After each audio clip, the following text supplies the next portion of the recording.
सबको पता पड़ना चाहिए। 25 साल की उम्र में आप वीआरएस ले सकते हैं, ऐसा मैंने बिल्कुल क्लियर स्पष्ट शब्दों में पढ़ा है कि आप 25 वर्ष की उम्र में वीआरएस ले सकते हैं। और वीआरएस में आपको 25 साल की नौकरी के बाद में आप वीआरएस ले सकते हैं, लेकिन पेंशन तब स्टार्ट होगी जब आपकी उम्र 60 वर्ष होगी।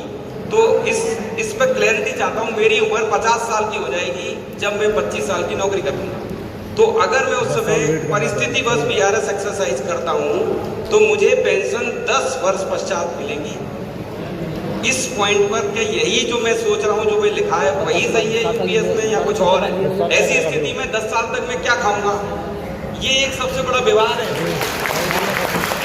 यूपीएस का जो सबसे बड़ा विवाद है वो ये है।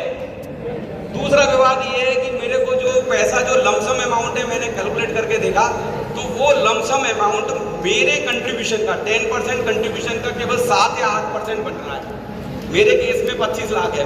मैंने मतलब एक एक्सेल सीट पे कैलकुलेट करके देखा, मेरे केस में 25 लाख है, जबकि मेरा इंडिविजुअल कोर प्लस अगर मैं 60% जो मैं 45% जो मेरा है वो करीब 2-2.5 करोड़ होगा, यानी कि मेरा 10% भी मुझे वापस नहीं मिलेगा, 7-8% वापस मिलेगा। तो अगर ये दो कंपेरिजन, मतलब मुझे जो मोटी मोटी बातें लग रही हैं कि अगर ये जो अभी तक की जो ओपीएस थी हमारी, उसमें क्या होता था कि जो कर्मचारी का कंट्रीब्यूशन होता था वो पीएफ में लिया जाता था। पीएफ में 8.33% लिया जाता था और वो वापस कर दिया जाता था। पेंशन सरकार देती थी। पीएस में लिखा था। एनपीएस में भी सेम कंडीशन थी कि एनपीएस में मेरा कंट्रीब्यूशन कुछ सरकार भी अपना कंट्रीब्यूशन वापस करती थी, क्योंकि अगर 14 और 10 का रेशो देखें तो करीब 41% सरकार मेरा है और करीब 58% गवर्नमेंट का है। तो लगभग मेरा पैसा 10-12% एक्स्ट्रा ही वापस कर रही थी। यूपीएस में क्या हो रहा है कि मुझे केवल 7 या 8% पैसा वापस किया जा रहा है जो मेरा जमा है। यानी कि ये वाली जो पेंशन है, बेसिकली मैं जहाँ तक समझ पा रहा हूँ कि ये पेंशन मैं खरीद रहा हूँ और इसका एक मूल्य चुका रहा हूँ। मूल्य चुकाने का मैंने जैसे अपने लिए कैलकुलेट किया तो मैं इसका मूल्य कितना चुका रहा हूँ, मैं इसका जो मूल्य करीब 2 करोड़ रुपए चुका रहा हूँ। यानी कि 2 करोड़ रुपए मुझे देने पड़ रहे हैं, तब मुझे ये गारंटेड पेंशन स्कीम मिल रही है। हालांकि मैं 2 करोड़ नहीं चुकाऊंगा तो ये निश्चित है कि मेरी पेंशन कम होगी, लेकिन सरकार ने जबरदस्ती हमें इस बसों पे इसमें डाला है कि हम ये कैलकुलेट करने के बाद में 2 पेंशन स्कीमों में से एक चुने।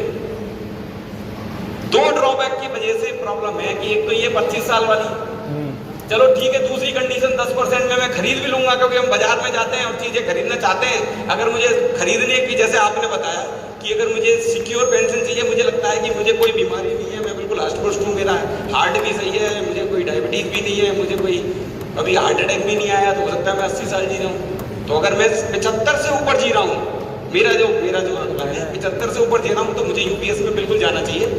सही बोला सर, बिल्कुल यूपीएस में जाना चाहिए, है ना।